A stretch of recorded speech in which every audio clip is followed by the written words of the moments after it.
All right, everyone. Welcome back to another episode of SaaS Buyers Club. I'm your host, Omeed. And I'm your co-host, Joe. And this week we have Rob Gibbons with us. Rob is a business coach. He's a speaker, pro athlete, C-level founder. He's got 4 championships, 2 exits. Thanks for joining us this week, Rob. Awesome. Thanks for having me, guys. Pleasure. So yeah, man, tell us a little bit more about you, like specifically the exits. Would love to hear, about your history and, with those exits. Yeah, I mean, I got into the tech world, the SaaS tech world after building a startup and learning, spending 3 years what not to do in a startup. That was one of those things where I had a medical device company with some friends, and then I opened my own medical device company. I was in the operating room 6-8 hours a day selling implants in some of the busiest operating rooms in the country, and I was raised by a military dad who was an engineer, and I saw the inefficiencies in the time and the money it was costing in the operating room. So I was always looking for something to say, hey, I want to get into this entrepreneur world. Meanwhile, I couldn't even spell the word until about 2 or 3 years ago. I never knew what an iBanker was until I got out of college. But started a startup with an anesthesiologist and some colleagues that I knew from my wife's town. And he had an idea to build an EHR just for anesthesiologists that could run the entire operating room. And we took it from idea to startup to scale. We had live customers and everything. And I was under the mindset, like, this is what I want to do. I'd been a career sales guy up until that point, but had never been in enterprise sales on software. And I basically forced my way in and went to business school in between then. So it was nice because I had access to people all of a sudden from around the world that wanted to try out the software, went around the world, did it.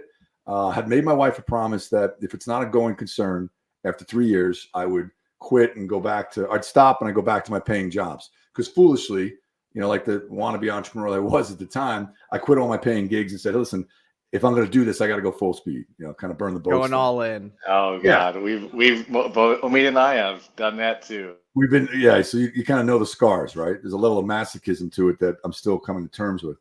So 3 years and maybe a month or so after burning through my capital, my wife's capital, having 2 or 3 kids, borrowing money from her dad, for God's sakes, I went to these guys. I said, listen, if I can't get you to see this now, put your equity up on the table, and the last bit of money I have, I'll buy it. And all of them turned it down after thinking that I had this thing locked up. It was my own kind of way of, I wanted to acquire it, right? I'd never done that before, but I knew the tech was good. And in my gut, I just knew that I could do it. I took it all over the world: Dubai, Canada, the Cayman Islands, South America, all over. And we literally took it from an idea. We had customers and everything. Anyway, I left. I said, hey, I'm going to keep my equity, but I'm out of the circle. And I went back to the jobs, and that's when I got my first pretty hardcore enterprise tech job with a startup in California. Those guys kept the company, and for about 2 or 3 months, I was livid, and I didn't want to talk to anybody. And the guy who trained me on everything I know basically got me to realize that it was really my fault that I couldn't build enough trust for them to sell it to me. So I went back in. He trained me kind of like Miyagi. I took a startup job with him. He was training me hardcore. He also introduced me to these 2 IO psychologists. And I have somewhat of a business and psych background already, but they broke me down, retrained me on the side of selling where it's more mental and psychological than just actions and tactics. I got into a startup in San Francisco where I first got to experience that startup culture. I'm an East Coast guy, and this is 2013. This world was what you heard about on Twitter and everything else, where it was you walked in, 360-degree office, beautiful high rise in downtown San Francisco, right across from Cisco. And we know we were right in that time frame in the tech scene too. No, so right around that time frame. And it was amazing to me because I love the story. But that's kind of where I was trying to go. I wanted to see, and that's why I wanted to get into that, because I just felt like I can handle that chaos. But it was amazing. It was a mobile analytics company, and 3 shifts. It never closed. Coders came in at night, and every Thursday the place shut down, and there was people would stand no matter where they are clapping, like the president was in town. It was the beer guy. He would come in and load kegs into this place. But it was interesting because I became somewhat cordial with the founder, Stanford graduate, Stanford School of Engineering, and he was a remarkable guy. He was brilliant. He was friendly. He was great. And I was there to help them usher into healthcare. That was the way I got in, right?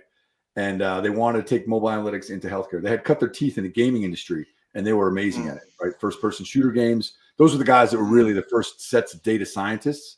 If you really get into the nerd word about data, those guys pretty much wrote the book on it before it was, sexy.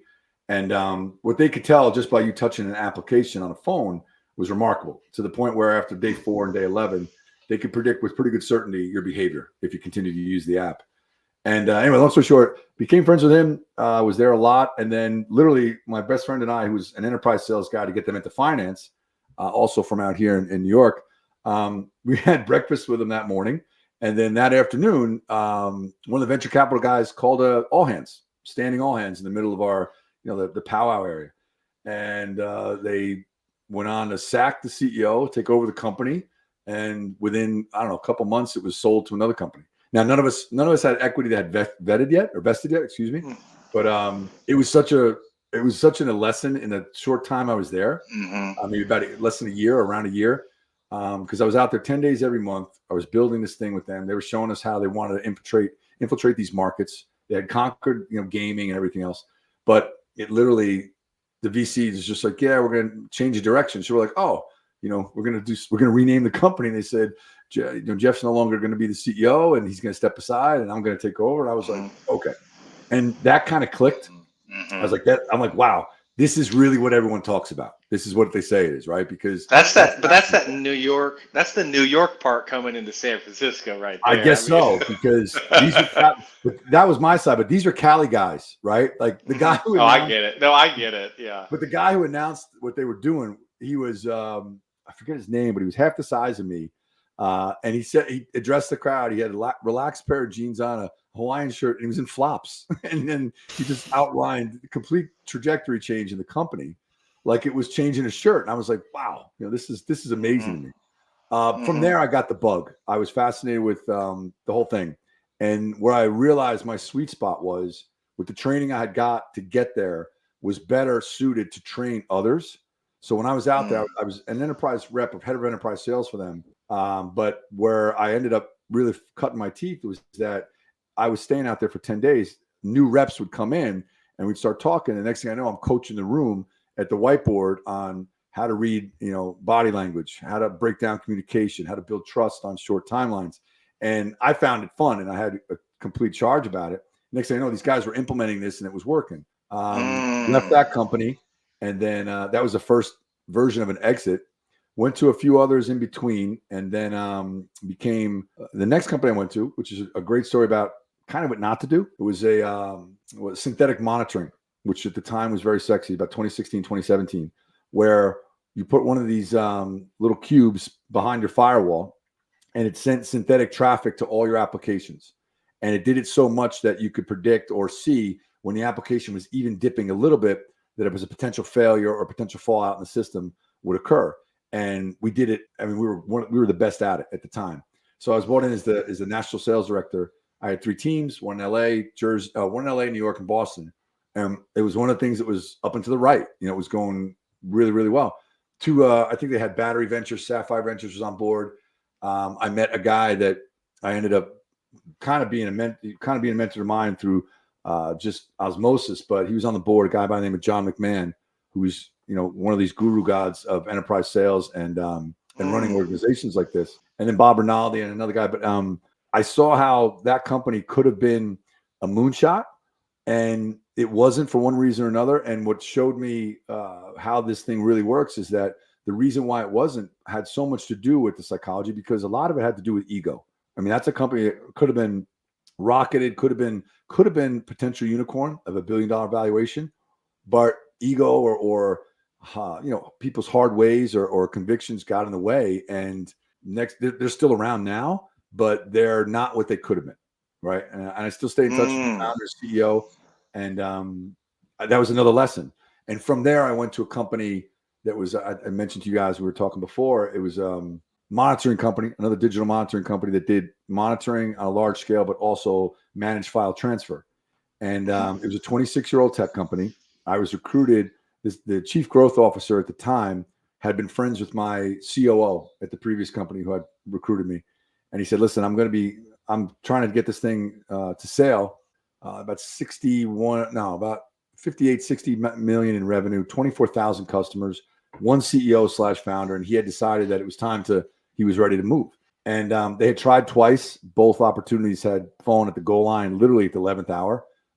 As I mentioned to you, one of them, they were supposed to sign the deal on a Thursday. Tuesday night, the buyer walked in and said, "We changed our mind." And he brought me in. He said, "Listen, I'm going to give you a nice salary. Going to give you incentives to hit this thing, and you're going to have equity." And he said, "But there's a catch. If we don't sell this thing 2 years, they're going to walk both of us out of the building." And he said, "Oh, and also one other thing, you can't tell anybody that." It's kind of like stealth mission. And fast forward, we were able to sell it in about 17 months.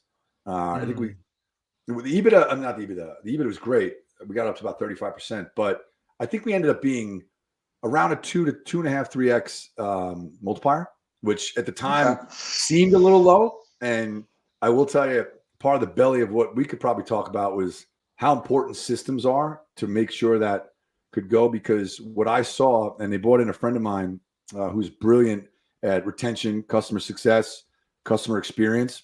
He's one of these guys that wrote the book on it. They brought me to drive the revenue. They brought him to fix the retention side. And he did so very, very quickly. And we got things. Interesting. Yeah. He and I have a small consulting company on the side. He's a brilliant, he's a wizard actually. And he did 5.5 years with Vista Equity Partners. He was a gun runner for them. One of these fixers. And we kind of got known as that. But what blew me away was that I took over head of sales in October 17, and which was great because I had a 3-month window to really implement systems, because at the heart of it, I am a systems guy. And large sales force, inside and out, big building, large marketing team, $10 to $12 million marketing budget. We had a couple teams. We had BDRs, SDRs. We had the whole gambit. And I knew what was great was that I had the timeline, which athletes usually work well on. And I had the blessing of the CEO. He said, report directly to me. I answered him, that kind of thing. And he had carte blanche. He's like, hey, make it work. And we did. We turned it into an absolute, I don't know, not chaotic, but an atmosphere where it was completely different than what it was. We had the TVs. We had the bells on the wall. We had all these things that made the culture really indoctrinating it to be successful. I put in the systems, had that 3-month window. They really started to click about the middle of 18. So when their systems are in place about 6 months, people started to really catch on. And at that point, when you're training the people that are going to lead the people, when they start catching on and training those people on what you taught them on their own and implementing it on a consistent basis, you really see the change in culture. And things were firing on all cylinders. We were retaining large customers. We had even larger deals on the table. I walked into my CEO's office. I think it was a March afternoon with a new idea to spin off some other part of the business. And he had told me, hey, pilot it and go see what you're doing, see what works. We piloted it, and we'd already, in a period of like 4 or 5 months, it generated just under $500,000 in revenue with like a managed services that we're doing. And he said, all right, that's great, but sit down. I said, what's up? And he said, listen, there's an offer on the table. And it's funny because that was a timeline that we were doing, but it felt like a kick in the stomach. At the time, it was kind of bittersweet because that was early 19, March, April 19. And we had already, the system, things were working so well that we had already beaten the sales records in 18. And the ones in 18 that we set new records with were 25 years old. And this thing was it was cranking. It was almost on autopilot, right? It was the machine. So by the time they sold, my frustration and my colleague, my friend Juan, I said, hey, run the numbers on this. What do you think? He's like, they should hold on. And our thought was if we held on for like another 8 months to a year, probably could have got another 100 million because it was going well. I think it ended up selling for like 235 million, 240 million. But that was a game changer for me because it's like you guys were talking about earlier. If you set out to do something and do it, there's really nothing better, whether it's athletics, music, selling companies. You say you're going to do something, you do it, that you get that little bit of street cred in your head.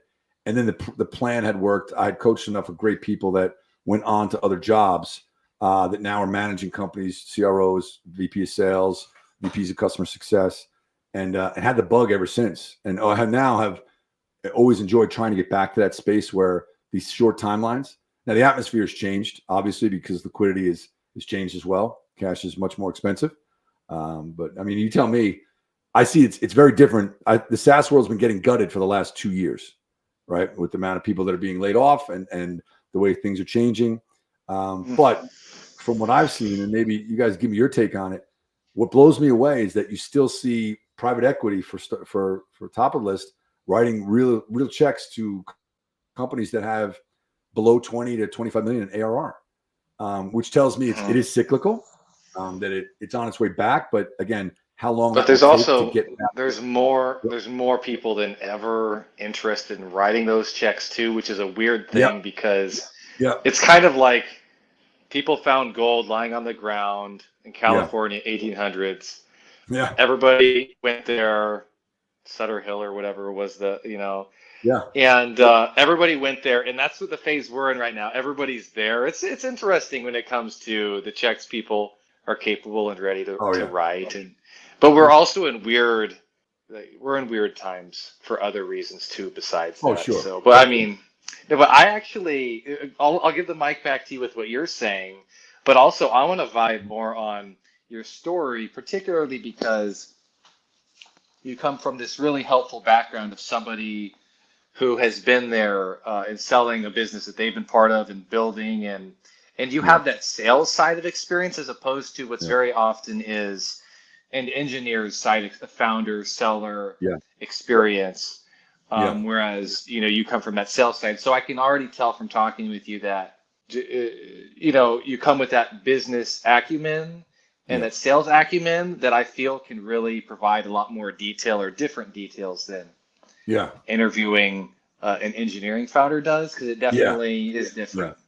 And I appreciate that. It's interesting you say that, though, because when a guy like me goes into situations like that, I look at the founders or the engineers and such, because what's really interesting about SaaS companies is you can really tell, or you can really see what you have cut out for you by who's leading it at the time that you walk into it, right? A lot of SaaS companies, especially tech companies, they're the product, the brainchild, the babies of engineers. And what's interesting, or what I find fascinating, is how you see those guys can take it to a certain level, and emotion and energy and maybe some outside liquidity could help.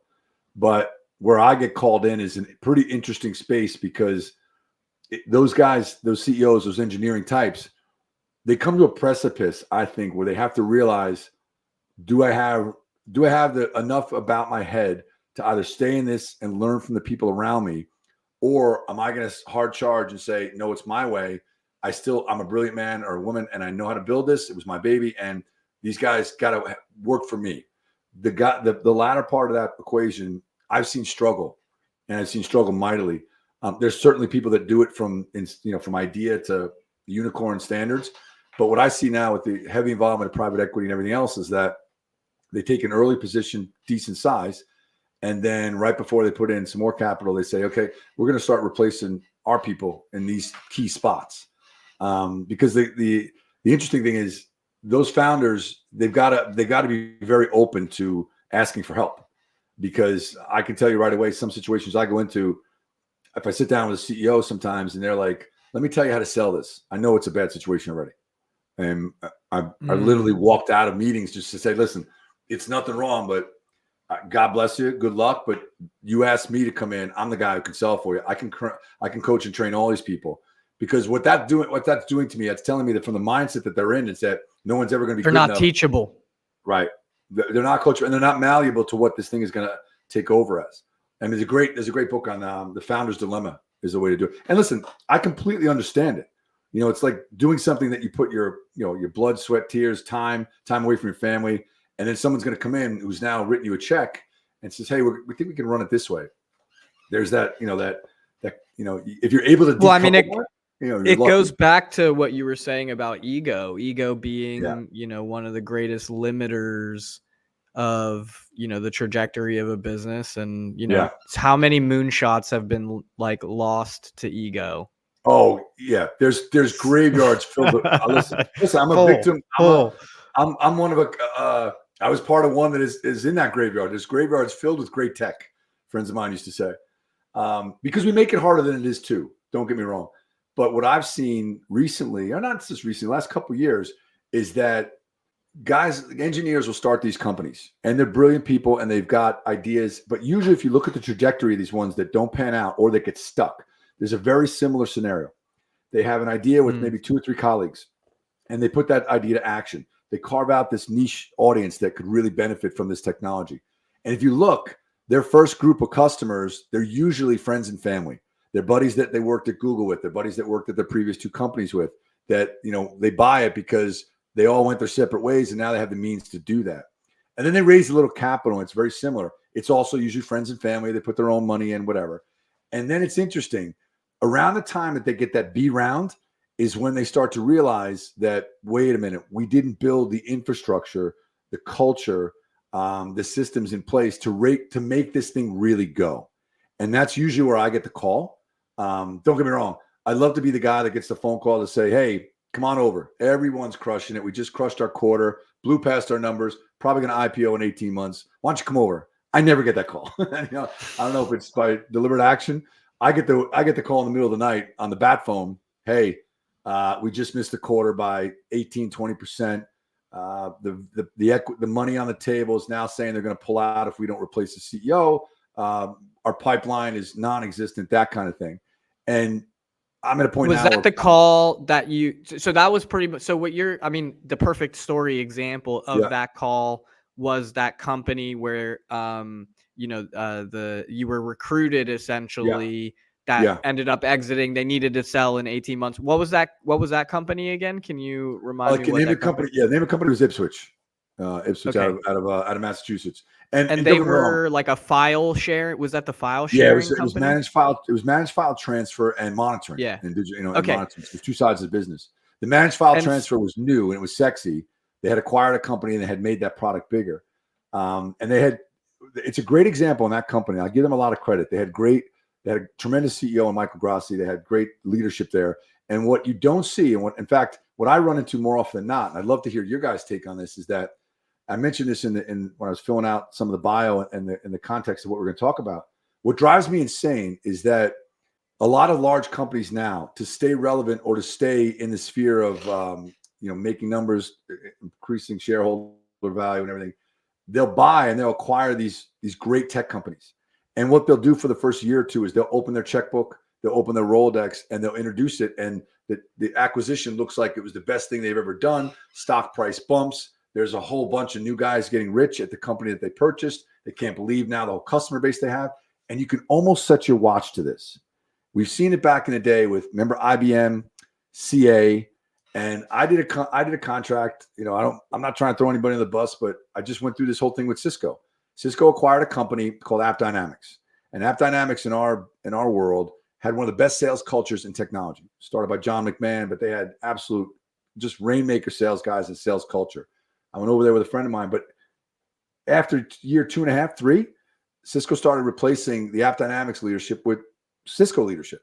The integration is and it just wasn't the same. They were more hardware and you know, cross-sell, upsell people, as opposed to AppDynamics was a technical sell. It was an amazing product, but it was a hardcore enterprise sell. You had SEs that were very, very gifted. They were talented. I mean, and that culture, I literally watched that culture systematically, completely dismantle. I've never seen an exodus like I have there. It was the time, especially the time I was there. I was kind of I came after the IPO. It was after its heyday. And right as I got there, I got brought in to rebuild a section of the New York team very quickly for them. And there wasn't a week where I didn't hear about some player bouncing, going to another company. Sometimes it was multiple people. But literally, that's what I see more than not lately. It's that these bigger companies, you know, no longer is it the build model because it takes too long, takes too much money, brains, and time. It's the buy and, you know, assimilate in our own culture and then move on. I mean, I've seen also, to Joe's point earlier, usually, I mean, you guys probably know the numbers better than I do, but when it comes to purchases of these SaaS companies, it was usually around 15, 18, 20% or 25% were usually like strategic buyers.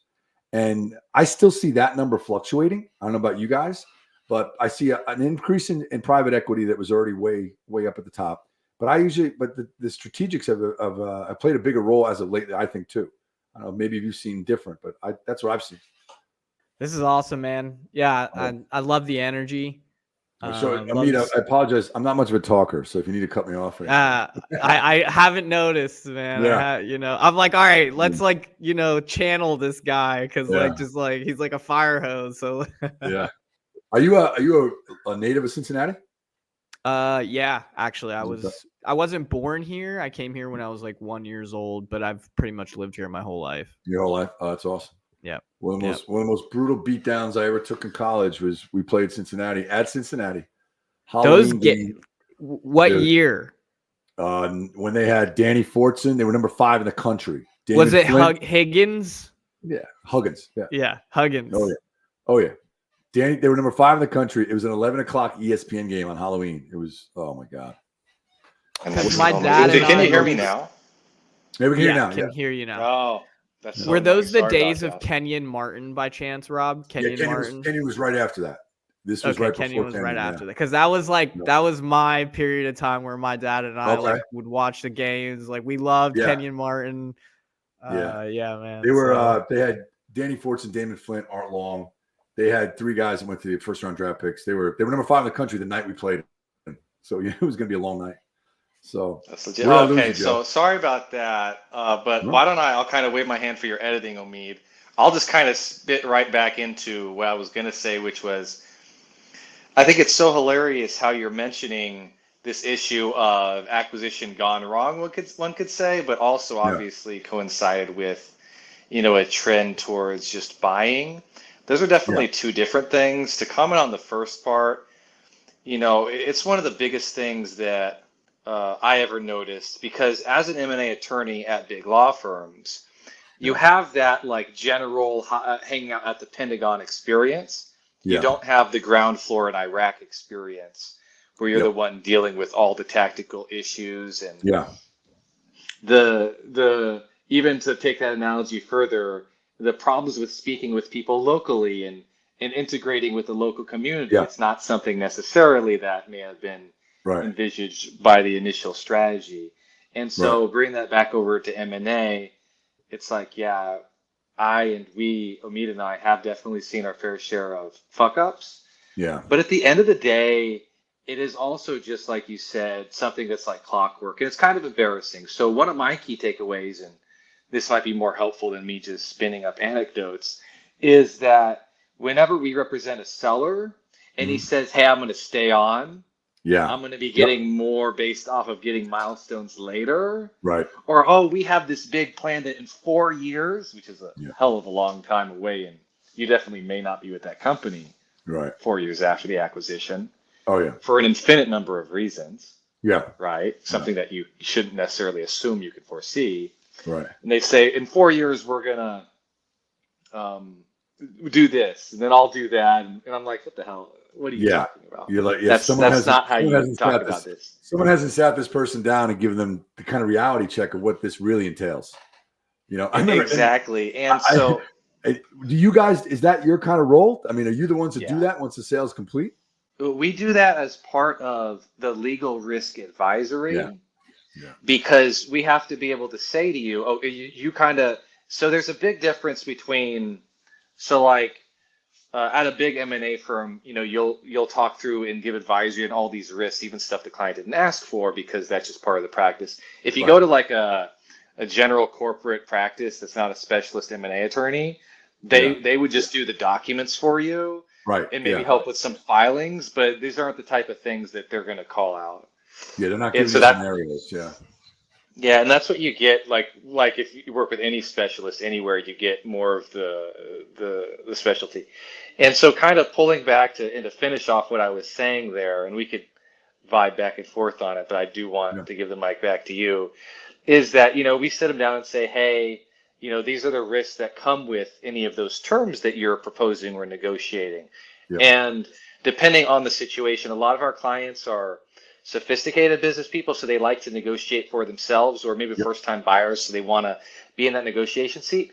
But that's, if you're a big PE fund, for example, like you're going to have your attorney negotiate what they typically negotiate. Yeah. There's not usually, we have a lot of this sort of like, not headbutting, it doesn't go that far.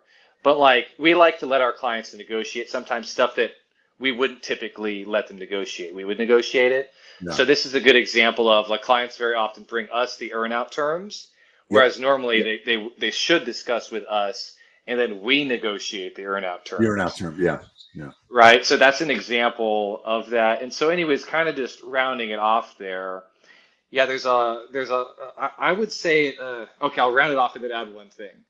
Of course. There's definitely a lot of risk there about just shit going wrong and what we do and what people should do to protect themselves from that happening.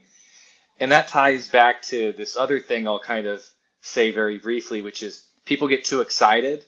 Yeah. It's kind of like when you're at the very end of a football match or something. What sports did you play? I was a pro basketball player. Oh, basketball. Oh, okay, Yeah. cool. So if you're right at the end of a match, and then kind of you feel that extra, oh, what if I fuck up? Or the extra excitement about, oh, we're going to be the winners. Yeah. And that stuff can psych you out. And Yep. for people who are first-time sellers or who haven't had big, momentous, single punctuated time events, it can definitely change their perspective and affect them for the negative. And so within the buying dynamics are also, and you might even opine on this from the psychological perspective, are also like people get too excited, the expectations get too high. Yeah. You know, there's that. And then also people get too rushed and afraid. They're like, oh no, what if it doesn't go through? Hey, if you don't get your terms, who gives a fuck if it doesn't go through? Right. Like there's that. And so there's all these weird dynamics that come into play that are associated with the acquisition failing. Yeah. No, I agree. And I'm kind of glad I'm not in that part of it because I think what I do is chaotic. That alone, trying to, work in that aspect of it, I'm sure it's this whole other storm of chaos that you guys obviously have to, guide these people through. It's interesting though. Like I think now, and you correct me if I'm wrong, I think we're going to see another massive wave of this because with the inception of all the technologies now that are breaking up what we normally did into what AI is doing, what AR is doing. God. I mean, that to me, I have my finger on that pulse pretty decently, I like to think, and I have nothing but excitement about what that's bringing down the pipe within the next 3 or 4 years for companies that have crazy. It's just going to be nuts. I can't even, and there's so many different spaces that are going to be impacted, right? Whereas now, so much of what we're talking about, the M&A aspect of it, gear, your show in general, is SaaS. You wonder where the next niche is going to be related. I don't think it's going to go away in SaaS, but I also think that it's gotten a little bit risky, like we talked about. Like to me, it changes the dynamic of things when you see, like when you hear about when COVID broke and everything, and people were leaving the offices and such, and then e-commerce Welcome blew back, up. everyone, to the SaaS Buyers Club. We're getting. Oh, I don't know what's going on. Hold on 1 second. That was weird. It's okay. It's another Yeah, it was like another right, episode of the show was playing in another window. That was so weird. Yeah. Okay, please continue from where the background noise started off. So I think it's going to be very, very interesting because what happened was when these things shut down and different technologies rose up, and now with the augmentation of the reality and such, what happened is that when smaller SaaS companies were closing or experiencing that tough spot, you heard about it on the peripheral, but it didn't really set in for me personally until I looked at, now Meta's going to lay off 4,000. Oh, now now Google's laying off 6,000. And all of a sudden, reality was not just drifting in, it was pushed right into your face. And that's where I saw the bloodbath coming because the trickle-down effect happens, but if it started where it did, and this time it went up, those guys held on to people as long as they could. But then when they were making cuts, they weren't just trims. They were real cuts. I mean, you remember Amazon, I think there was something like 400 sites they were put on pause, basically stopped that they were going to build, like their hubs, their warehouses and such. And it was real impact and issue. And then you had the whatchamacallit? The logistics layoffs. nightmare.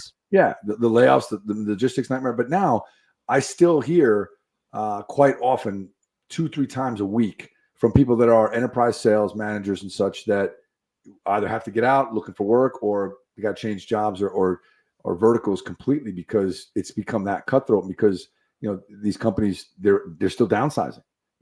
Listen, I think a lot of it has to do with, and you guys can validate this for me.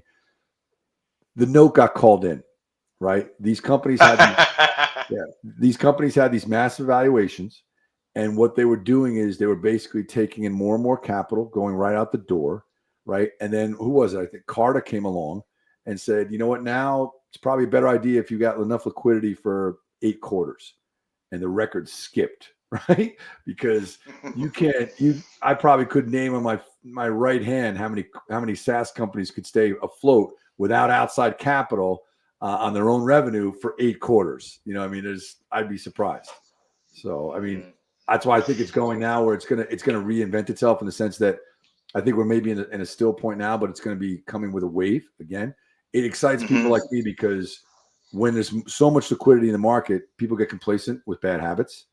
And personally, guys like me will always have a lot of work ahead of them or opportunity because people need to fix those things. There's still a tremendous amount of people that get promoted or elevate to positions of power in the technology world that inherit that power instead of rising to the point where their competency is matched with what they can do, training managers, training leadership. So I find that, I was talking to Omeed earlier where I literally just went into this coaching thing. I'm still a chief commercial officer at a biotech diagnostic company. And part of people are like, well, why would you shift gears and go into that? My mindset is every company's a tech company these days. But I put the word out even through reference, through referrals, and people come through the woodwork. They're like, yeah, this is kind of scary times. It's probably a good idea that I brush up on my skills, both leadership, managing, and everything else. So the classroom setting is got plenty of students in it right now, if you know what I mean. Yeah, no, I mean, the environment we're in, I would say, sure, there's different things going on, but there's always going to be these varying stressors that take place. Yeah. And so Yeah. I'm trying to get at like, there's only a set number of risks that can be activated at a given time. So like you got your geopolitical risk, Right. you have your market risk, liquidity, and then you could go down the line. And so when we talk about those layoffs, I mean, not to get too much into them, my knee-jerk reaction was I had a pretty pessimistic reaction, and I'm not a pessimistic person, so it was big for me because I look at it as mismanagement. Yep. Yeah. Like if you can't see enough quarters ahead that you have to lay off 10,000 people, exactly. Yeah. You're not only going to heavily damage your brand, but now you get to thoroughly enjoy what it's like to restructure out 10,000 people. You're right. What was weird though was like with so Facebook, they called so many of the engineers back though. It was like such a shit show. Like, well, you know what it is? It's funny. No, it's interesting. Omeed, you're right, because you wonder then did they really need to make those moves, or did they use it as an opportunity to have a culling, to clean out shop and to bring back people that they say, you know what, we can do without this certain number of heads, but these 4 or 5, these 8 or 10, we need those back to refurbish. I wouldn't what we want to do. I wouldn't give them the benefit of the doubt on that one, because you've run teams before. As any manager who has like directly actually run teams, as opposed to, and no offense to private equity guys, like they're one of my favorite groups of people. But it's like if you're just a PE guy who just has a heavy finance background and you're really good at looking at the numbers and you haven't had an experience as an operator before, then you're definitely missing a huge part of the equation. And so it's easy to look at costs and say, okay, we need to reduce these numbers. And sure, if you need to do that, you don't get all the there's not much icing you can put on that cake. Right. It's like either way, you have to make a hard decision, and that happens. Yeah. But on the other hand, there's that dynamic of, okay, but are you really quantifying the consequences of this action? Yeah. Which we talked about just a moment here, like you're going to lose great people who you needed. And I mean, that might not be like the number one risk.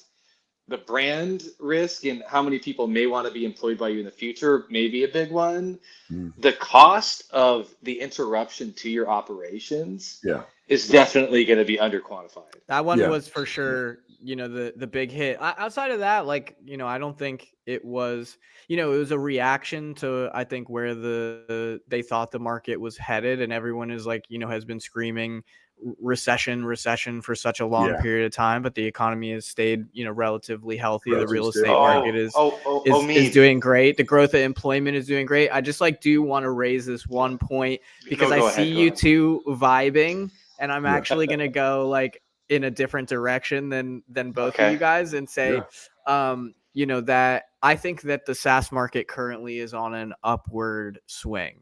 Okay. So I actually see that the market is moving in a very positive direction, especially with the public market, for example, with the promising IPOs, so on and so forth. Like everyone was super excited about the coming online of Klaviyo and Instacart. Now they didn't do that great in the opening, but it was like a reawakening of the SaaS market in general. We are seeing a ton of capital moving into the AI space, and so a lot of investments are being made into the AI space. So as you mentioned, Rob, I do agree with you that it's about finding the next niche for sure. Like the application of that niche is huge, and we're seeing a lot of these language models, for example. And it's actually a super interesting time, I think, because it is both a promising time, and it's like a bloodbath at the same time. Every time GPT releases a new function, an entire market of products is just destroyed. So you're right. You're 100% right. If you ask any marketer or a copywriter, that stuff's scary. I also think we haven't heard about it as much. You guys remember a couple of years back, 8-10 years ago, you remember Google Glass? Yeah. So there's, and I don't know if I'm just in the dark on it, but there's a rumor that, and by all means, I think if you looked at that, it was a great idea, great product, poorly launched, right?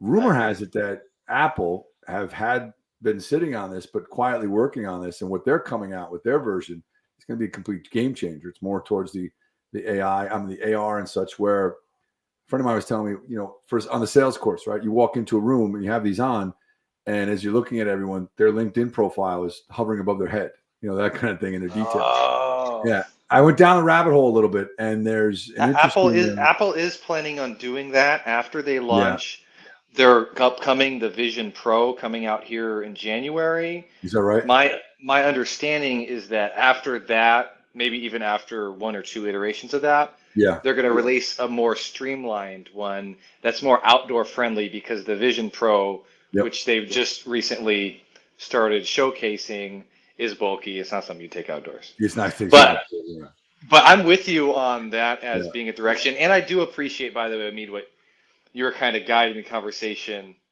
in a healthier way. I was going to get sidetracked and make fun of some companies. That acquisition model that Omeed's talking about, he's got a great point, because we could be at upward trend like Omeed's talking about. And then with these ARs and these things coming in, we don't know yet how quickly those companies can scale, because to Omeed's point, that technology seems to reinvent. Forget about, what is it, Morton's Law or whatever. It used to be every 2 years where the technology updates itself completely, or it is updated completely.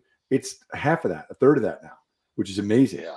And I like the AR stuff only because, like I said, my father was an engineer, and I read a pretty interesting article on CSA, I think it's China Southern Airlines. And they're taking this to a whole new level, because one of the biggest things that is a time killer on flights and everything is the amount of inspection you have to do between each flight. Anytime a flight touches the ground, it has to go through a certain amount of checks, 100 and 200 point check. Well, they've been piloting for the last 3 or 4 years augmented reality, where the engineers who do these checks now, instead of doing it on paper, on notebooks and everything, they look at the different parts, and it tests them on its own. It tells them what doesn't look right. It tells them that this cap on this oil tank appears to be off. It appears to be rugged. And it's doing this. And the amount of data that those things capture is absolutely fascinating, right? Which is also why I think the time that we're going to see these companies scale is going to dwarf what we've seen before, because there's so many petabytes of data that are just being captured religiously all day long. And now it's like, okay, we're better and we're faster at sorting through the valuable parts of that data, right? Thanks to technology. But to do that now, you've cut off significant amount of time it takes each engineer to do their part of the inspection. And what was really fascinating is you also get to bump up the safety, in the sense that not only is the augmented reality showing you that, hey, this nozzle actually belongs over here, there's someone sitting inside helping, seeing if it picks up anything, an anomaly that maybe the VR or the AI didn't pick up. So you have that other level of security. Because it always blows me away, like how safe the airline industry has become over the last few years. And yet, you guys take a guess at what the margins are per passenger. Something like $4. I mean, that's exactly. Oh, I don't know. I don't know the margins. Oh, so small. It's so small. micro. It's That's why literally the airline $4 companies $14. are always consolidating and going out of business because there's just no Yeah. money to be made. Yeah, and Well, there's money. There is money there. there's That's the, why they're the there. King's but... Estate, the certain King's Estate just keep getting, bigger and Yeah. stuff. But that's what I like. I mean, again, that keeps guys like us busy, even though we're in perspective different realities. You know what I mean? There's going to be a lot of companies that change hands. There's going to be a lot of acquisitions. I think the companies that are smart are going to do the build, not the build, but the buy and build, but also they've got to build their own kind of infrastructure. You want to see how many people have the audacity to take it to the where Musk has. Musk doesn't wait for anybody. He builds everything, and I see a lot of these companies going that route where they can, now it's easier to get that kind of technology at such a short timeline that if you have access to capital, you're in a good space really, really early in a company's inception. So yeah, we represent multiple like highly renowned VR app developers. yeah. And so I love what you're talking about here. That to me, like when I was in my teens, like I was like a little geek, and I was like, man, VR is gonna be such a big deal. Yeah, but that's the world that's the world we live in today. Yeah. The VR and the AI, right? And because you top that into drones, and now you're thinking, I have a brother-in-law who's a cop, right? He's a cop in Pennsylvania, tougher part of Pennsylvania. And I asked him a while ago, I said, when I was getting into the interesting part of drones, I don't build them or fly them or anything, but the data they collect. So I said, listen, what's the crappiest call or toughest call you got to go on usually? He's like, normally, he's like, you think it was this or that? It's actually usually B&Es, attempted B&Es. I said, why? He said, because every time I go and check a building out, a department store or store on the street, it's like at some point I got to stick my head up on the roof. And there could be a guy up there waiting to play like, golf with my head, that kind of thing. So I was thinking like, oh God, wouldn't it be great if that every squad car, every police car had a drone, pizza box size drone in it. And the second you pull up to the place, you click this thing out, it goes and scans the thing for you. There's somebody back at headquarters. But like the thing with the drones is it goes back to what Omeed was saying. The drones, it's not the plane, it's not the camera, it's the data they capture, right? The data they bring back. And I think we're in a mixed right now. We're in a whirlwind where we're capturing and using so much and producing so much that we're now starting to catch up to what we can do with it. Rob, I want to direct the conversation here though, because please. You have experience with exits, you have experience in the SaaS space. I would love to, get some of, that really valuable, just the value that lives inside of your brain. Yeah, go ahead. Why don't you let's ask some pointed questions. I agree with you. Yeah, I was having too much fun. I know we could literally do this forever. I was telling Omeed when your microphone went out, Joe, I said, Omeed, I'm not a talker, so this might be a tough interview for you. Yeah, no, man. Seriously. Problem. 2 hours of silence, Yeah, my wife will tell you. No. We could definitely do this all day. Yeah, I mean, so listen, you're at the CRO level, right? And systems are your thing, So so you can help companies get the highest multiples for their exits because they have the necessary systems that command those multiples. So what do people need to know about that? They need to know that they can't be married to one of those systems either. If it's not working, adopt the mindset that you can change it. You don't have to stay with it. When I say systems that I'm involved in, mine is like, okay, let's take it from a sales perspective. Does their sales culture have a real sales methodology, right? Do they have something that they stick to? Are they really held to building a real pipeline instead of just one of these pipe dreams kind of thing where, hey, this deal is going to close? Because I'll tell you, that's single-handedly one of the things that will literally wreck a SaaS company or put it on its ass really quickly when you start missing numbers and you start to peel back the onion and see, why did you guys miss your numbers for this quarter and such? Well, the pipeline was garbage. People are promising deals that they haven't vetted. Where I really get into the weeds is to teach people systems, methodologies, how to vet those deals, how to find real pain, how to find whether or not this is really a deal that's going to take time or it's going to be something that can be somewhat transactional. Because the enterprise space, you guys know, you're talking some enterprise guys, they close 2 deals a year. Now they might be 6-7 figures, but think about the monotony of doing that, right? That part's tough for me. But if you have your culture all going in the same direction when it comes to sales, when it comes to CSM, retention, everything, everyone's got to be sales by a different name. And I think the SaaS companies that I've been a part of who adopted that mindset where the people in marketing, but the people in engineering, the people in retention, the people in accounts receivable, when people start to think, hey, we're all kind of sales in a way, and moving towards that level of urgency, those are the ones that really make it because they're malleable. They'll take change. Those other ones that are set in their ways and said, oh no, this is how we do it. Even I can't change that system. You're in trouble. You've got to be open to what the market, because listen, the ones that are, I guess, how would I sum it up? The ones that are obsessed with what the customer needs and how to help the customer and how to help their audience get better at what they do or provide a better service.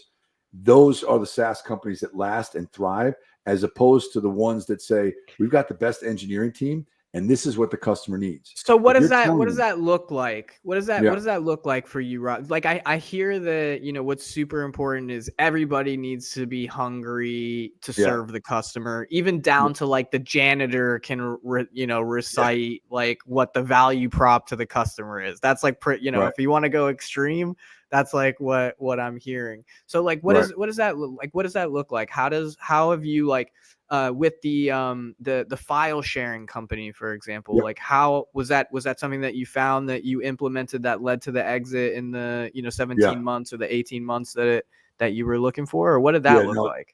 That was a great example. And to that end, that was a group that was a talented group but didn't have a real methodology of how to figure out deals. I'll give you an example. When I started at Ipswich, a little time after I started giving these talks on Wednesday mornings. It's like 8:00 in the morning. We started out in a small room and it was basic sales training, how to spot whether someone's really blowing smoke screens or really is a potential buyer, how to read body language, words, tone, all that stuff. And that side of the sales team, it was smaller, but they're a very, very eccentric group that could really, really sell. And it was all inside for a large part. However, each of them sold very differently. And when you're a sales leader in that capacity, each problem is completely independent. So catching up and scaling is very, very difficult. Well, we had one of these meetings, and one of the best sales guys in the company, he couldn't figure out why this deal lost, why he couldn't get this thing over the goal line. And he ended up losing the deal. And he worked on it for a long time. And we broke it down like, okay, who are the champions? Who's the economic buyer? Where was the pain? And the truth is that he didn't have enough of a level of clarity on any of those things. A lot of salespeople, if you can't channel emotion, you get excited by the customer, provider, prospect saying, hey, yeah, I'm interested in this. All of a sudden, if that emotional pendulum starts going, all you're thinking about is closing. And then you're telling them what they think they need instead of actually listening. What we put in place with those guys was that, listen, this is a methodology. We use the 3 Whys, we use MEDDIC, and it was ways of identifying certain markers along the way that if you didn't have these, if you didn't know these, if you weren't able to tell me what the metrics were, what the economic buyer was, what their decision process was, what their decision criteria, if you didn't know that, it's clear off the top of your head, you really didn't have a deal. And what I would say was, my catchphrase was, you've already lost control of the sale. People would say, oh, this deal's going to close and it's going to close. The CFO's got to sign off on it. So where is the deal? Why hasn't he signed off on it yet? Well, it's just sitting there. So now I've got a salesperson that's waiting. You've already lost control of that. If you're telling them something, for instance, this is why we matter to them. This is why we're good. And if it's all something that we provide for people that I haven't heard what problem we solving, right? If you have a method of way of sussing that out. So what we talk about is you've got to find the personal pain. You've got to bring it to the conscious level. And you've got to keep people in that pain long enough to where they look at you as a resource. They used to say to the reporters for I think the New York Times in the 80s, create the disease, sell the cure. You've kind of got to look at that. In our group with Dan, we talk about be the doctor. You need to be able to find out what's really pain. People will tell you surface, oh yeah, we need this because of this, because they just want to get you out of their kind of sphere, right? But if you really find out what's personally important to people and you're able to act as a resource, as an antidote to that, that's where the influencing game comes in. I don't like it when people call it sales all the time, because you're there to try and influence the buying cycle, right? With those methodologies in place, a deal that was maybe became, now it's definite, because I know who the buyer is. I know the problems we solve. I know the buttons we need to push. You have to get in the mindset of becoming a resource for people. And that's, by the way, that's if you're selling software, if you're selling missiles, shoes, guitars. It does not matter. Joe and I literally just had this conversation right before this podcast. Well, we had some topics, but definitely not. I'm enjoying this. Just go on. I am enjoying this. I've never been. Listen, I've been in sales my entire career, but I've never been called the hard, or referred to my face at least, as the hard sell. I'm not that guy. If I don't think the thing that I'm working or talking to you about, if I don't think it's going to make your life better, make your work better, increase your profits, whatever it is, if it's not going to be an added resource, I'm not going to try. Hey, I'll recommend something that's better than what I have or can solve the pain better. But too many people, they get into this world of tactics and challenger selling and all this stuff. It's where you can't challenge people if you haven't gotten trust, right? Let me give you an example. Oh, that's interesting. When we were talking about, you guys were talking about sales, no matter what you're selling, right? If it's this little doohickey or mouse or phones, like I said, there's 4 reasons why people don't buy in the world, right? And it doesn't matter what you're selling. It's no trust, no need, no help, no hurry, right? And they're in order. No trust, no need, no help, no hurry. And it just so happens that they're the same 4 things where if ever a relationship doesn't work out, the girl doesn't go out with you, the guy doesn't go out with you, you end up parting ways. It's usually the same kind of mentality. No trust, no need, no help, no hurry. 9 out of 10 times it's trust, right? Because any deal that you've ever lost, any game that you try to influence, any M&A deal, whatever, if it ever goes south, it's because there wasn't enough trust there. You weren't. Otherwise, it would keep going. That's right. Because people will buy from people they trust. People, the old adage was that people buy from people they like. There's something to be said about that. It's not just that they like you; they feel like you've got their best intention at heart, like you've got their back. If you can coach SaaS people to understand, to find the value in what they do, and find out what's personally important to the people that they're trying to build partnerships with, that's how you win the game. Crickets. I have no value to add. I'm listening. I'm a participant right now. So let's dive into that. Let's dive into that more. So what I hear is deep psychology. This is a personal coaching lesson. I'm just going to sit here. Yeah, no, I mean, let's really download the sales codes, man. Okay. Because that, I mean, so what's most important is, and I hear that, and to kind of like piggyback off what you said in terms of, usually it's trust that loses the deal, because if it wasn't trust, the deal would continue to be at the table, because as long as the conversation goes on, then, a deal can be reached. It's when the conversation no longer is happening that no deal will be made. If people walk away from the table, there's no more deal even on the table if both of them are still at the table having the conversation, because there's trust between them to be able to work through whatever's coming up, results in, the achievement of whatever the end goal is, whether it's a deal or sale or purchase or whatever. Right. So let's talk about that trust, because this sounds like it's a really big. Is this something that you see across the board for a lot of SaaS companies? You go into these companies and you teach them how to build that trust specifically. Yeah, how to build that trust, but also how to read the room as far as how to read the situation. A little bit of NLP, a little bit of I'll give you a snapshot of the psychology of it.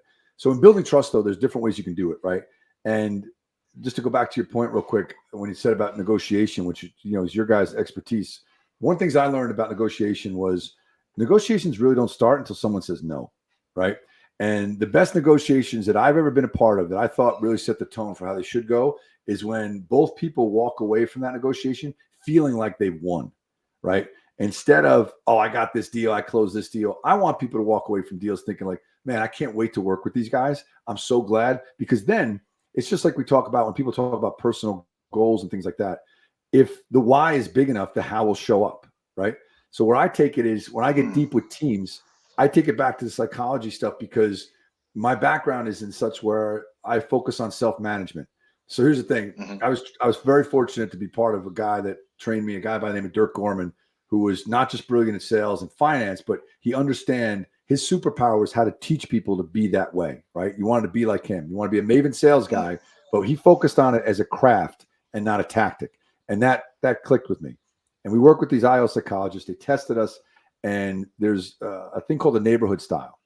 We're all in these. It's one of 4 quadrants, right? You have drivers, analytics, amiables, and expressives.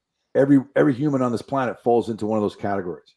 And once you find out what you are, you can't change what you are. It's how the world sees you, because it's based off of your belief system. Okay. But what's really, really valuable about it is that once you figure out who you are and what you are, there is a very particular way to speak to and influence the other 3 categories. Okay. What am I? You're an expressive. And what's Joe? Joe's more of a driver. I knew it. That was my intuition. What are you, Rob? What are you? I'm an A-line expressive. Yeah. Okay. Oh, Wait, like a hang little on. like a distinction there. Hang No, on, give me- A-line meaning if you're looking at the quadrant, expressives are lower right. A-line meaning I'm way out from the grid, right? Mm, So the interesting thing is the biggest key to any great salesperson, organization, the biggest key that you could have is versatility. Okay. If you think of a grid in your head, you have the quadrants. Upper left, you have analytics. Upper right, you have drivers. Lower right, you have expressives. Lower left, you have amiables. okay. Now, once you figure out what you are, here's where it gets really interesting and really fun. Once you figure out where you are on the grid, okay, there's something that you have to know right away. The one that's diagonal from you, right? So for me and us, we're expressives. Diagonal from us are analytics. Our normal behavior offends them, okay, and vice versa, and not from a sense that it's going to outwardly piss them off. It's just psychologically we're somewhat of a turnoff to them. Let me give you an example. I was only tested and trained on this stuff after my father passed away. And growing up, it was the best childhood a kid could ever ask for. My parents were amazing, loving people. My dad and I were always very different in the sense that my dad was a brilliant, brilliant guy. I worked for the Army Corps of Engineers, tested genius, that kind of thing. And I was this class clown. So I was a class clown. My dad was the stoic, quiet Irish guy, right? Whole life, I never thought I was smart enough to be in the same room with him. Fast forward after, he had passed, whatever, I get tested on this stuff and I find out because I'm so far on the grid, I'm one of these expressives that the closer you are to the middle, the more versatile you can be, right? And the goal is to always self-manage to be closer to that middle. So for me to be aligned or be able to influence or talk to someone and build that trust with an analytic, my personality type, I've got to dial myself back 50 to 80 points just to be normal for them. Now, take how that plays effect in the sales world. In SaaS, most SaaS buyers happen to be drivers or analytics, the technical side of the brain. So when the guy comes on the video camera like this that's doing a demo for them or looking to sell them software, and my voice is the way it is, my energy level it is, that's an immediate turnoff to them if I'm not self-managing at a really high level. Does that make sense? Totally makes sense. That's super interesting. Yeah, I'm not very knowledgeable about these subjects. By the way, I want to point out that these things we're talking about sales now, including building up trust, are super vital for buyers and sellers of businesses as well as enterprise sales itself. So we often see deals break down because the buyer and seller lost trust in one another. It may 100%. have been like for an actual reason. It may have just been because they were so far apart, and it might have been like culturally or just who they are as people, where it was a gap they couldn't bridge. I'm talking to you it's about. annoying as shit. But what I'm talking to you about is exactly that. I'll give you an example. You've probably been in situations when your clients have said to you, I just don't vibe with this guy. I don't trust it. It's my gut feeling. It's because their psychological disposition, now it all stems from your belief system. What line in the family you were born in, whether your parents were divorced, where you were raised, how many kids were in your family, where you went to school, the coaches, teachers, all of that forms your belief system. It's how you make decisions on a daily basis, how you see the world.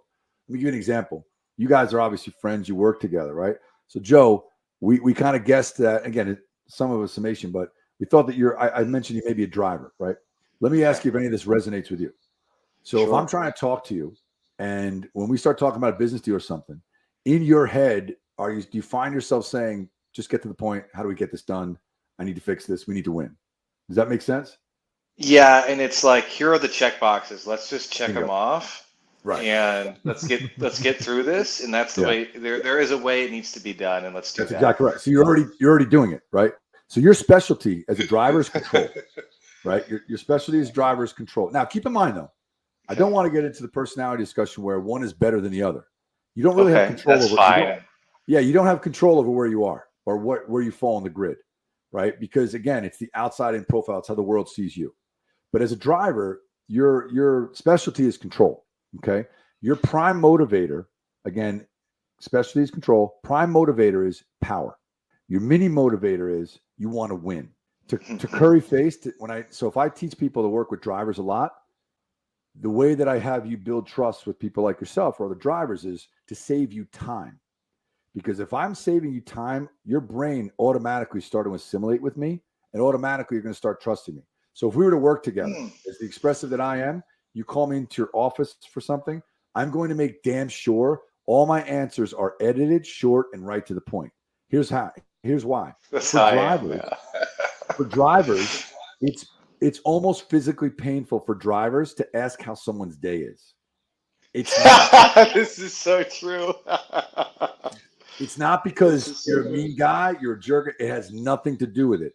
It's because your psychological disposition is already thinking about, I've got to get this done. I've got to win. I've got to get this person to think and feel like I do to accomplish what I've done, right? Because at the same time, for drivers to get better at what they do, now think how this sounds like CEOs. For drivers to evolve, they need to do one real critical thing, is listen. Drivers don't usually want to listen. So if you come across a CEO that's a driver type, if you can get that person to bring to the conscious level that by listening to your M&A guys, by listening to your colleagues, your peers, your salespeople, your engineering, and maybe that might be bringing some benefit of wealth of knowledge to you. I'll give you an example. The best CEOs I've ever worked with, all right, including one of them now, they are the best at not only listening, they're the best at asking for help. And when I came across that, it knocked me over, because you always have this wiring in your head about the CEO is the all business, no smile, no bullshit guy. But the best ones in this day and age, especially in the SaaS world, they're the first ones to say, what does this mean? Tell me what I need to know, and how do you help me, or how do we fix this, right? So Omeed, let's go to you and I. We're expressive, right? Let's go. Expressives, our specialty is social. Okay. We don't mind being in, like, for instance, give you an example. What did Omeed say earlier when we were off camera saying, what are you planning on doing? What did I say? Told me he's going to scale Everest. Oh yeah. Oh yeah. Okay. Yes. Now, part of the reason why expressives do things the way they do is not just for themselves. It's really sexy telling people that I'm going to scale Everest. It is. That's the part. Not gonna lie. Oh, okay. We constantly seek validation, right? And here's how you coach and train expressives. And I can speak to this from the heart because, like I said, I'm a hardcore expressive. If you tell expressives to do something, their immediate disposition is, fuck you, I don't want to do it. No, it's true. I can speak from experience. I'm not trying to single you out.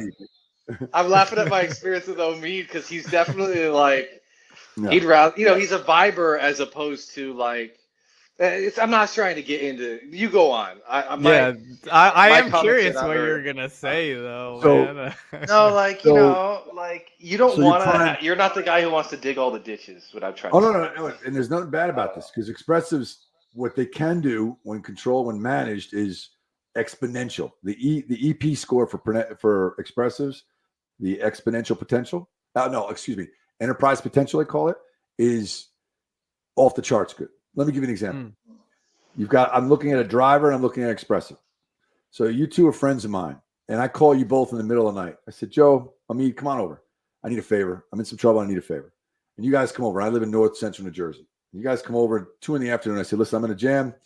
My daughter goes out to school. She goes to UCLA. She needs a surgery that this cosmetic surgeon only takes cash. And it's a special surgery. There's a duffel bag in my Ferrari downstairs. There's $200,000 in it. I need you to be in California by tomorrow. All right. Let me tell you how it's going to go from that point on. Joe is going to say, Omeed's going to say, give me the keys. I'm driving. Let's fucking go. Right. That's right. Joe is going to say, right. Joe is going to say, wait a minute. Whose fucking car is this? When was the last time it was serviced? Where are we staying? That is so true. This is so true. So true. This is exactly what I was already thinking. Well, I have more steps already planned out, but you know what I mean? So like that's crazy. When you understand this stuff and you can speak to it on a level that you can coach for people. The exciting thing for me is, and I'm not staging it, the reaction I just got from you guys, right? That's crazy. This is something that you're hardcore, seasoned, successful professionals. Think about now, just by knowing what I told you, when you go into the world where you know this stuff as a default, you can walk in a room and by looking at people, there's two ways you can really start to break them down. It's energy and speed, right? So the top two, the analytics and the drivers, their energy, they're more controlled. The amiables and the expressives like us, we're more emote. Look at Joe's body language. He hasn't moved through the entire show, right? He's more, hands are controlled, kind of like this, or hands in the pockets. Expressives like us, we move, we talk with our hands, that kind of thing. That's how you can tell it. So when you walk into a room and you're trying to kind of in your head figure out who you're dealing with, by looking with energy and speed, you can also start to tell how to speak to someone. And the faster you can build that little semblance of trust, the faster you can get to where you want to go, the faster you can. Oh, that's so interesting. Mm-hmm. Okay, now I see so you were talking about how you're a systems guy. This sounds like it's a core component of the systems that you implement with the companies that you work with. And I can totally see how, for example, like an establishing, company that, needs to drive their multiple up through like showing upward trend of growth. You go in there, you implement these systems with the salespeople. They become exponentially better salespeople as a result of these processes that you teach them of how to identify what type of person this customer is, and as a result, connect with them more deeply through listening, which results in more sales. That's essentially that leads to the favorable exit for those companies that you've worked with. Yeah, and it's also, I think, the biggest. As much as their exits are great, right? And I've only been privy to a couple, but what the real reward is, the real takeaway. Like, listen, you start to realize there's certain. I'm a little long in the tooth where I realize that money is the complement of interesting work, right? And as an expressive, I've walked out of jobs that are paying me boatloads of money because the vibe and the people I didn't get, and I couldn't work with. And my wife would be like, were they analytics? Yeah, more often than not. No, you know what it was? It was drivers that didn't want anything but what they wanted, right? I can bend, and it's just people that, like, if you get to, I'll give you an example. I interviewed for a job via a very big private equity company, and when I got to the point where I really understand this stuff, it got easy for me to be a better person in the sense of being around everybody, my wife, my family, my professional life. I interviewed for a job right after we sold the company, and it was a CRO job. It was a SaaS company. It was lean. It was going through some changes, and they had a good product. But the CEO, the gentleman who was there, was the head of engineering, was promoted to the CEO. And then they had let go of the CRO, and I was interviewing for the CRO job. I was brought in by the PE guys. One of them I really got along with. I really vibe well with. He's a brilliant guy. And he said, hey, go sit down with the CEO. And the CEO, I sat down with him. I drove up to Connecticut or whatever. Wonderful guy. Brilliant guy, had designed a lot of the back end software, Stanford, all this stuff. And we sat down and we were in a chair for about a half hour. And he had taken over. He was a CEO who had also taken over as the head of sales. And for the next 35 to 40 minutes, he laid out for me how he's completely changed the sales structure, how it's a point system, how these guys, they can earn tons more, but here's how they have to act and here's what they have to do. And I walked away and said, listen, I appreciate what you're doing. I wish you nothing but the best, but I can't, this isn't the job for me. And it fell on all because he was such a driver. I was such an expressive that it would constantly be banging heads, right? Because but it sounds like he was a micromanager, is what it sounds to an extent, but it worked for him. There's nothing wrong with that if it works for you and it doesn't turn people off. Because it was like he brought you in to do the thing, and then he told you what you were going to do. So that doesn't make sense. Just because an illness doesn't kill you doesn't mean it doesn't harm you. That's right. Well, no, and to his credit. To his story, I think that he ended up not being able to stay there because he didn't like the way it was going even after I left, because a lot of salespeople tend to be in the same vert, right? Where a lot of us are expressives or drivers. And it's really hard to be in that role and to work with a bunch of expressives if you don't know how to self-manage at the highest level. And don't get me wrong, some people will look at this and be like, bullshit, I am who I am and people have to work with me. That's great. God bless you. But if you want me to institute real change amongst a culture of people that is going to want to go through the wall for you, you have to be able to build that some level of foundational trust with them, or they won't follow you, right? Give you a quick example. What I've been studying and working on a lot lately is, if you want to break it down even simpler, there's two sections, there's two thoughts of the brain, right? There's the powerful side, there's the primal side. This is something you'll start to hear more because The literature is starting to come out on this, and it's a real buzz. And I think it should be. When you're thinking, when you're stressed, when you're worried, when you're aggravated, when you're angry, you're in the primal state of your brain, right? Primal state being from the time that man has walked this earth, we're pre-wired to do two things: store energy and survive. That's it. Our default mechanisms are to do that, which is also why we're good at building habits, because a habit essentially is just a great way to save energy, right? You don't have to think. That said, when you're in the primal state, your sympathetic nerve system has kicked in, and your body is kind of suffering. And what it does is that you don't hear as much as you could possibly hear. You don't see as much as you hear. You don't pick up in different indentations in people's tonality. You aren't able to reflect and respond to body language as well. You basically shut down. The blinders go on because all the back of your brain is thinking with that sympathetic nerve system, store energy and survive, right? However, when you go over to the powerful side is you at your best self. Happy, vibrant, loving, passionate, creative, energetic, all the good things that make all of us the best version of ourselves. So what I've started to try and look with people, and there's a wonderful book on this called A Changed Mind by David Bayer. And it talks about this. But what I've started, when people get like, okay, hang on, the quadrant, all that psychology stuff, that's a little too much for me. Break it down even more. I go in with this because listen, my goal is to work with people to get them to figure out ways to stay in that powerful state as much as possible instead of reverting to the primal.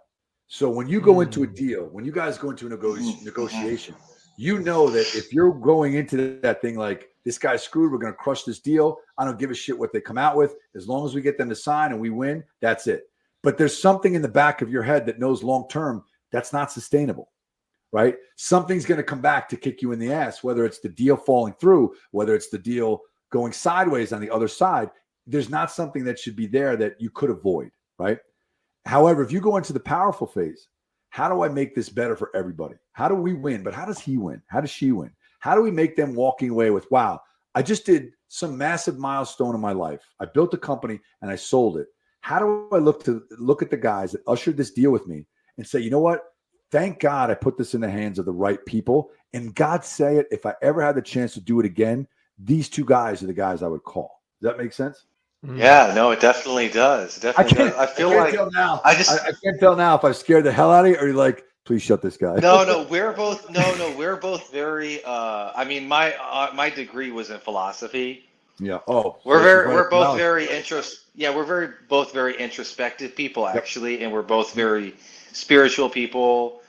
And so actually, this is right on point for a Joe and Omeed conversation. It really is. And then, This is what we do. But then what I was gonna say is it's actually like more so like I feel like I'm in school right now and I'm trying to absorb as much as possible, which is not, usually for our interviews we know a lot about M&A, right?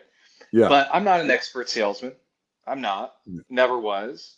Never, I've done some sales stuff before, but so to learn about it here and have this opportunity is awesome. It kind of reminds me of. It reminds me of. I'm not an expert either. I'm a better coach than I am sales guy. Oh, okay. All right, Omeed, go. I'd cut you off. Have you heard of the DISC? The DISC profile? Yeah, it kind of reminds me of the DISC profile. It's somewhat similar to that. I personally think DISC is a little bit. It's not as I don't want to say as open as what I was talking about. I think the one that I work with and trained with is much more granular because to me it was easier to pick up. Where DISC was, you're this and this is the traits you have. I'm that guy that, by nature, I'm naturally curious about everything. Now, let me go back to this. So, Omeed, let's just focus on one thing I want to say about expressives, right? And Joe, you can confirm this. If you tell expressives to do something, their disposition is like, fuck you. They don't want to do it. And well, I don't do that. I know better. I don't say, Omeed, go do this. I'm like, hey. My favorite person. What should we do? Where are we going? Listen, my wife of 13 years, is the greatest person in the world. I adore, but even I have to manage myself after being married 13 years. Jesus. If she tells me to do something, I'm like, no. And that's been like that. That's been like that since I was a kid in grammar school. Anytime someone told me I was going to, but listen, I also had a guy who figured out how I work. He said, the way to get you to do something is tell you not to do it. and he's 100% Oh, right. shit. Now, That's so go back funny. to this, Omeed. However, if someone were to come to you and say, like I said, Omeed, I need you to do this. You got to do this. You're automatically like, ugh, right? Because so much of Expressives, it's all emotion. If that same person comes to you and says, Omeed, I need you to do this right away. However, I need you to do these 4 things right away. However, I've already done 2 of them. I just need you to finish it. You are already in love with that person. You're already like, oh, I'll knock this out of the park. It's great. Because with Expressives, we tend to love people that save us effort, right? Joe likes people that save him time. If you're thorough and you're edited and you go right to Joe, like for instance, Joe asked me how the weather is. How was my weekend? It's great, Joe. How was yours? I'm not going into, I took the kids to basketball games, took the wife out to a movie. The second he hears that, his brain's going the other way, you know? Whereas if we come in with Omeed and I come in and someone doesn't ask us how we're doing, they get right to the point. We're kind of feel shelved. Kind of feel like, hey, wow. Why doesn't this person care? Why doesn't this person want to know that's about me? interesting. You know? Yeah, exactly. So, and again, I've poured the fire hose on you guys. I'm sorry if this is it's been amazing. It's awesome. No, normally we're not. What's the word I'm looking for? Like, not put to shame, but that's not the word I'm looking for. I'm looking for dumbfounded. Normally we're not like normally, not dumbfounded, but I'm receptive to that. So maybe I'm a special type of driver in the sense of I'm like willing to ask for help. I had to learn that. It wasn't too hard to learn though, because I actually had by really awesome people like I had something come up in terms of, we talked about earlier about how engineers, they're not always the guy that takes the company. And I'm curious from your perspective, Rob, from the little that you've told us on this call, it sounds like, they might be analytics that need a driver or an Expressive or to learn more of those traits as an executive to be able to take their companies, because the analytic can only go so far, right? No, to your point, it's an exceptional point. You're spot on. They can everything. You can never become another part of that quadrant. However, remember what I said. The key to success in sales, in leadership, and everything is how versatile you can be. So no matter where you fall in that quadrant, the closer you can get yourself to the middle, the square that kind of touches all 4 of them, the better, more successful, happier you'll be. Here's why. The basis of all this training, the basis of understanding and learning this isn't just from a business perspective or just influencing people. The goal of it is for you to be able to do whatever it is you want in life and accomplish that by using less energy and less effort than you ever thought possible. Because when you manage yourself at a very high level and you're not making decisions based on emotion and you're not judging, which is also emotion, you're left with so much energy that you were exhorting to that. Let me tell you, the first thing that you'll notice when you start to even understand a little bit of this, the level of clarity this gives you, it's kind of scary. 2 things happen. You hear things that you didn't hear before, and your bullshit antenna gets really, really good. Now, you guys are trained M&A guys. Your brains are like Socratic, point, counterpoint kind of thing. You're probably already gifted and skilled at this, right? But think about for instance, when I tell BDRs, which are the youngest guys, how do they get into this shit? They're like, whoa, this is way too heavy. It's okay. Let's do this first exercise. Next time you're making your cold calls and everything else, I want you to do one thing. What? Close your eyes. Close your eyes and take the call with eyes closed. Here's why. Closing, as I sit here, I think you guys. It's like Karate Kid, man. They gotta. As I sit here, I've got this microphone on my face, the camera, 3 screens. My 4 kids destroying the house. My wife blowing me up. Think about how many distractions, right? You know what I mean? But if I close my eyes and I'm listening to someone on the phone, all right, communication is broken down 3 ways: words, tone, and body language. Words account for 7%. Tone counts for 38%. Body language accounts for 55% of all communication. And this is Chris Voss, FBI behavioral data. This is not just Rob Gibbons data. So what's interesting about SaaS sales is that most of it's done over the phone, over Zoom meetings, right? And video calls. So what don't you really have usually? You don't really have access to body language. 55% of the equation is out the door, right? So when you close your eyes on a phone call, give this a shot next time. your brain actually starts to pick up things that it didn't before. And it really starts to pick up the tonality of what someone is speaking to you in. And you will start to hear and be able to influence. And whether or not what they're telling you, you'll start to be able to see if they really mean it, if it's honest, or if they're just bullshitting it. Because you'll start to pick up on different intonations that you didn't pick up on before. I like that. I'm gonna take a bunch of notes. I don't have a pen in front of me right after this call. But unfortunately, I do have to wrap because we gotta wrap too, man. Damn it! So. No, we have to do another one though, because I feel like we like smashed the top off of a fire hydrant. Yeah. And we're dancing in the rain. We're dancing in the water that's falling. Yeah. And I would love to. I'd love to do that again on another interview. Do another dance. Yeah. And keep in mind, right? I can't thank Omeed enough for putting this all together, because I just literally started coaching people outside of my professional life. I started coaching. Okay. I have one client right now that, I have other clients I consult for. I'm still the chief commercial officer for a medical diagnostic company. I have an amazing team, amazing CEO, but this has started to really perk itself in my head to where I don't get the charge of doing anything else other, like this stuff really throws me over. Like I'll walk out of here feeling like I won a game. Like I met new friends, and also like, man, we just kicked ass. You know what I mean? We totally just kicked ass. That's the coaching is kind of taking me. So I can't thank you enough to give me, for at least listening. You know, it's been a pleasure. It's a real pleasure. Such a pleasure, man. Such a pleasure. Oh yeah, it's been a pleasure. That's legit. And normally we're not, neither are we normally this aggressively fighting for the mic, but I feel like, Omeed and I feel like we're just trying to be part of the conversation. I was telling Omeed, I'm not much of a talker. You haven't noticed that. So. Yeah, we definitely gotta and you're. I feel like it's the fact that you're a talker. You're like a pro athlete. I'm like, man, like let's get in there. You know? And this is me. And this is me on 5 Valium. You should see me when I'm normally on. So I was gonna add. By the way, I'll message you sometime to talk enterprise sales though. Sure. As a subject, because for various reasons. So I'd love to follow up with you regarding that also. Because where I've been asked not too recently, a couple times recently, I should say, gentlemen, people like yourself that are getting involved in these deals, they ask me, say, hey, out of nothing, what do you think about this sales culture? What we're seeing on the numbers, is it sustainable? You know, you brought up an interesting point. Again, I'll make sure I stop it. You brought up an interesting point. When you're doing these deals, the people that are buying these deals really interested in knowing how that culture is going, because they don't want to be handed a grenade, right? They want to be handed something that, you know, like we talk all the time. It's not a real company until you can walk out of it and it still runs. So on the antithesis of which is where I want to buy a company, and if I take out this one piece, does the whole thing go to shit, or is it sustainable, right? And as a buyer, personally, that's what I really want to know.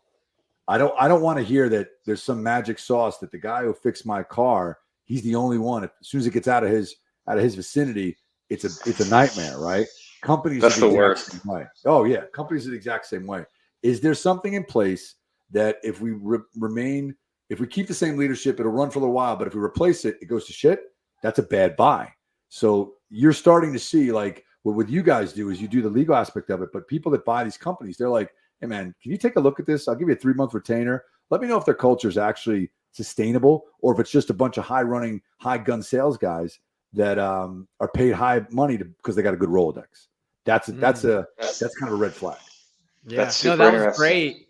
That was great, because usually how we close these episodes is with a tip of the day. So that's going to be that was a great tip. I mean, that's such a fantastic tip.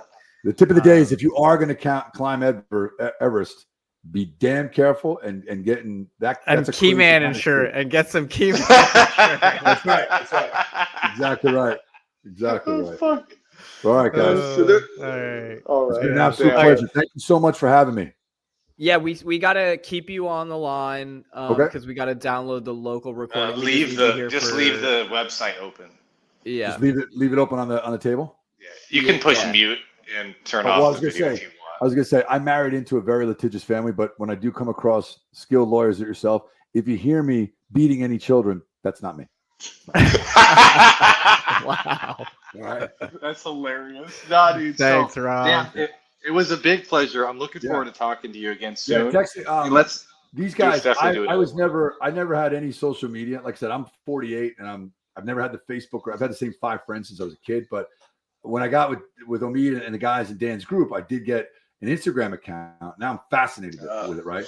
But I can talk music and everything all day. So if you ever want to DM me, or I think that's what you say, text me or something like that. I mean, you got my. I'll email you. Yeah. Yeah, Oh, yeah. no. I'll hit If you you email up. me, it'll never get looked at. So. Oh shit. DM him. DM or text is great. Okay. I honestly, I have a person at work that just, even before Dan taught us this, I mean, I have a guy that my number 2, he has all access to my work inbox because I just don't like email. I don't see the point of it. So, if you want to get a hold of me, you know how to do it. But yeah, I'm easily accessible. And again, I listened to your podcast. I thought it was great.